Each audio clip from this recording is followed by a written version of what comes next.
Hi hello ನಮಸ್ಕಾರ, welcome back to my YouTube channel. ದೊಡ್ಡ ಖುಷಿಯ ವಿಶೇಷತೆ, ದೊಡ್ಡ ಖುಷಿಯ ಸಂತೋಷ, ದೊಡ್ಡ ಸಂತೋಷದ ದಿನ ನಮಗೆ ಏನಂತಂದರೆ ಈ ಸಾರಿ ಕಪ್ ನಮ್ದಾಗಿತ್ತು. ಈ ಸಾರಿ ಕಪ್ ನಮ್ಮದು.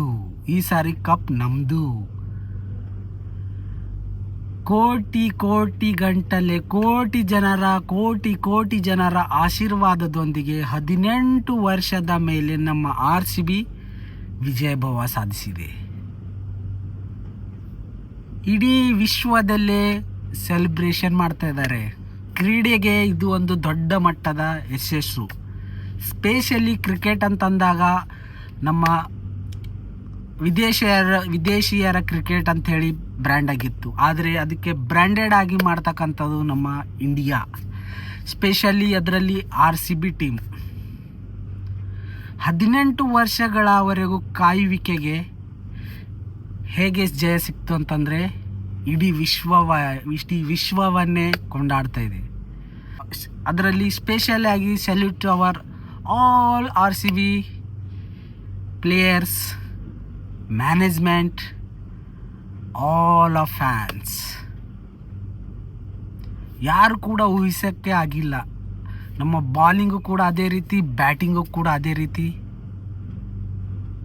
ಅಭಿಮಾನಿಗಳ 18 ವರ್ಷಗಳ ಕಾಯುವಿಕೆಗೆ ನಿನ್ನೆ ನಮ್ಮ RCB ಟೀಮ್ ಅದಕ್ಕೆ ಆದಂಥ ಕಠಿಣ ಪರಿಶ್ರಮ ಪಟ್ಟು ವಿಜಯ ಸಾಧಿಸಿತು. ಇದರಿಂದ ನಾವು ಜೀವನದಲ್ಲಿ ಕಲಿಯುವುದು ಕೂಡ ತುಂಬ ಇದೆ. ಅದೇನಂತಂದರೆ, ನಾನು ಬೇಗ ಹೇಳ್ತಾ ಇರ್ತೀನಿ ಏನಂತಂದರೆ, ತಾಳ್ಮೆ ಬಹಳ ಇಂಪಾರ್ಟೆಂಟು. ತಾಳ್ಮೆ ಇದ್ದಿದ್ದರೆ ನಾವು ಜೀವನದಲ್ಲಿ ಏನು ಬೇಕೋ ಅದು ಸಾಧನೆ ಮಾಡಬೇಕು. ಅದಕ್ಕೆ ಕಾರಣ ನಿನ್ನೆಯ ಕ್ರಿಕೆಟ್ ಪಂದ್ಯ. 18 ವರ್ಷಗಳ ಕಾಲ ಒಂದೇ ಒಂದು ಟೀಮ್ನಲ್ಲಿ, ಅದು ಕೂಡ ವಿಶ್ವ ದರ್ಜೆಯಲ್ಲಿ ವಿಶ್ವದ ಬೆಸ್ಟ್ ಬ್ಯಾಟ್ಸ್ಮನ್ ಆಗಿ, ವಿಶ್ವದ ಬೆಸ್ಟ್ ಪ್ಲೇಯರ್ ಆಗಿ ಒಂದೇ ಒಂದು ಟೀಮಲ್ಲಿ 18 ವರ್ಷಗಳ ಕಾಲ ಆಡ್ತಾ ಇದ್ದಾರೆ ವಿರಾಟ್ ಕೊಹ್ಲಿ ಅವರು ಅಂತಂದರೆ, ಅವರ ಹತ್ರ ಎಷ್ಟು ತಾಳ್ಮೆ ಬೆಳೆಸಿಕೊಂಡಿರಬೇಕು, ಅವರ ಮನಸ್ಸಲ್ಲಿ ಎಷ್ಟು ನಾವು ಅವರು ಕೂಡಿಟ್ಟಿರಬಹುದು. ನಿನ್ನೆ ವಿನ್ನಿಂಗ್ ಮೂಮೆಂಟ್ನಲ್ಲಿ ಕೊಹ್ಲಿ ಆಳ್ತಾ ಇದ್ರು. ಅದು ಸಂತೋಷದ ಆನಂದ ಪಾಸ್ಪ. 18 ವರ್ಷಗಳ ಕಾಲ ಯಾವ ಥರ ಟ್ರೋಲ್ ಮಾಡಿದ್ರು ಅಂತಂದರೆ, ಈ ರೇಂಜ್ಗೆ ಅಂತಂದರೆ ಸಿಕ್ಕಾಪಟ್ಟೆ ಟ್ರೋಲು.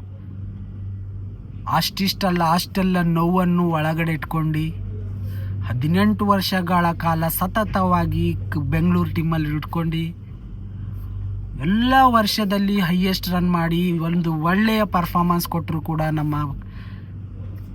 ಟೀಮು ಸೋಲ್ತಾ ಇತ್ತು. ಬಟ್ ಎಲ್ಲ ಫ್ಯಾನ್ಗಳ ಎಲ್ಲ ಫ್ಯಾನ್ ಬೇಸ್, ಇಡೀ ವಿಶ್ವದಲ್ಲೇ ಬಹಳ ದೊಡ್ಡ ಮಟ್ಟದ ಫ್ಯಾನ್ ಬೇಸ್ ಇರ್ತಕ್ಕಂಥದ್ದು ನಮ್ಮ RCBಗೆ, ಸ್ಪೆಷಲಿ ಕ್ರಿಕೆಟ್ನಲ್ಲಿ. ಎಲ್ಲ ಅಭಿಮಾನಿಗಳ ಕೋಟಿ ಅಭಿಮಾನಿಗಳ ಆಶೀರ್ವಾದದಿಂದ ನಿನ್ನೆ ನಮ್ಮ RCB ಕಪ್ ಗೆಲ್ತು. ಕಪ್ ನಮ್ದಾಗ್ತು. ಈ ಸಲ ಕಪ್ ನಮ್ಮದೇ ಅಂತ ಇದ್ದೀವಿ. ಈಗ ನಾವು ಈ ಸಲ ಕಪ್ ನಮ್ಮದು ಅಂತ ಹೇಳ್ತಾ ಇರ್ತೀವಿ.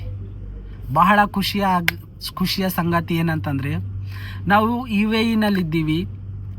ಇಲ್ಲಿ ಯಾವುದೇ ರೀತಿಯ ನ್ಯಾಷನಾಲಿಟೀಸ್ ಇಲ್ಲ. ಎಲ್ಲರೂ ಕೂಡ ಇಷ್ಟಪಡ್ತಕ್ಕಂಥ ಟೀಮ್ RCB. ಶ್ರೀಲಂಕಾ ಆಗ್ಬೋದು, ಪಾಕಿಸ್ತಾನ ಆಗ್ಬೋದು, ಇಂಡಿಯಾ ಆಗ್ಬೋದು,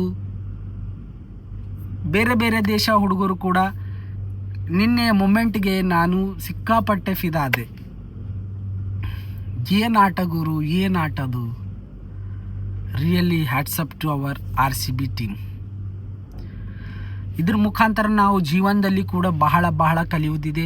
ಏನಂತಂದರೆ, ಮನುಷ್ಯನಿಗೆ ತಾಳ್ಮೆ ಅಂತಂತಿದ್ರೆ, ಅದ್ರ ಜೊತೆ ಕಠಿಣ ಪರಿಶ್ರಮ ಅಂತಂತಿದ್ದಿದ್ರೆ, ನಾವು ಜೀವನದಲ್ಲಿ ಎಂಥ ಕಠಿಣ ಪರಿಸ್ಥಿತಿ ಇದ್ದರೂ ಕೂಡ ಅದಕ್ಕೆ ಎದುರಿಸಿ ನಾವು ಜೀವನ ಗೆಲ್ಲಬಹುದು, ಆ ದಾರಿ ಗೆಲ್ಲಬಹುದು. ಎಂಥದೇ ಕಠಿಣ ಪರಿಸ್ಥಿತಿ ಬರಲಿ, ನಮಗೆ ಒಂದು ಹುರುಪಿರಬೇಕು. ನಂಬಲ್ಲೇ ನಾವು ನಮ್ಮ ಮೇಲೆ ನಮಗೆ ನಂಬಿಕೆ ಇರಬೇಕು. ಸತ್ಯವಾದ ಮಾತು. 18 ವರ್ಷಗಳ ಕಾಲ ಕಠಿಣ ಪರಿಶ್ರಮ, 18 ವರ್ಷಗಳ ಎಷ್ಟೋ ಜನರ ಒಂದು ಟೀಕೆಗಳಿಗೆ ಗುರಿಯಾಗಿ, 18 ವರ್ಷಗಳ ತನ್ನ ಮನಸ್ಸಲ್ಲೇ ನೋವನ್ನು ಬದಿಗಿಟ್ಟು, 18 ವರ್ಷಗಳ ತನ್ನಲ್ಲಿರ್ತಕ್ಕಂಥ ಎಲ್ಲ ಥರದ ಕಲೆಗಳನ್ನು ತೋರಿಸಿ, ಎಲ್ಲ ಥರದ ಫೈಟ್ ಮಾಡಿ, ಅದಕ್ಕೆಲ್ಲ ಸ್ಫೂರ್ತಿ ತಾಳ್ಮೆ. ಎಷ್ಟು ತಾಳ್ಮೆ ಮನುಷ್ಯನಿನಲ್ಲಿ ಇತ್ತಂತಂದರೆ ಅಷ್ಟೇ ಅವನ ಜೀವನದಲ್ಲಿ ಎಂಥದೇ ಪ್ರಾಬ್ಲಮ್ ಬಂದರೂ ಕೂಡ ಅದಕ್ಕೆ ಸಾಲ್ವ್ ಮಾಡೋ ಅವನ ಹತ್ರ ತಾಕತ್ತಿರುತ್ತೆ. ತುಂಬ ಖುಷಿ ಆಗ್ತಾಯಿದೆ. ಇಡೀ ವಿಶ್ವವನ್ನೇ ಸೆಲೆಬ್ರೇಷನ್ ಮಾಡ್ತಾಯಿದೆ ನಮ್ಮ RCB ಟೀಮ್ ಗೆಲುವು. ಒಬ್ಬರು ಇಬ್ಬರು ಅಲ್ಲ, ಇಡೀ ವಿಶ್ವದಲ್ಲೇ ಎಲ್ಲ ಕಂಟ್ರಿಯಲ್ಲೂ ಸೆಲೆಬ್ರೇಷನ್ ಮಾಡ್ತಾಯಿದ್ದಾರೆ. ಅಂದರೆ ಅದಕ್ಕೆ ಕಾರಣ ಅಭಿಮಾನಿಗಳು.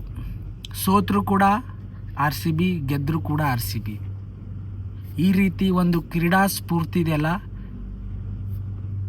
ಫ್ಯೂಚರ್ನಲ್ಲಿ ಬರ್ತಕ್ಕಂಥ ಕ್ರೀಡಾಪಟುಗಳಿಗಾಗಲಿ ಕ್ರೀಡೆಗಾಗಲಿ ಒಂದು ಸ್ಫೂರ್ತಿದಾಯಕ ಕಥೆ ಆಗಿರುತ್ತೆ ನಮ್ಮ RCB ಟೀಮ್. ಎಲ್ಲರೂ ಟೀಮ್ ಬಿಟ್ಕೊಟ್ಟು ಹೋಗ್ತಾ ಇರ್ತಾರೆ ದುಡ್ಡಿಗೋಸ್ಕರ. ಆದರೆ ನಮ್ಮ ವಿರಾಟ್ ಕೊಹ್ಲಿ ಅವರು ಅಭಿಮಾನಿಗಳಿಗೋಸ್ಕರ ತನ್ನ ಅಭಿಮಾನಿಗೋಸ್ಕರ ಅವನು ಗೆದ್ದು ಬಿಟ್ಟ. ಜೈ RCB.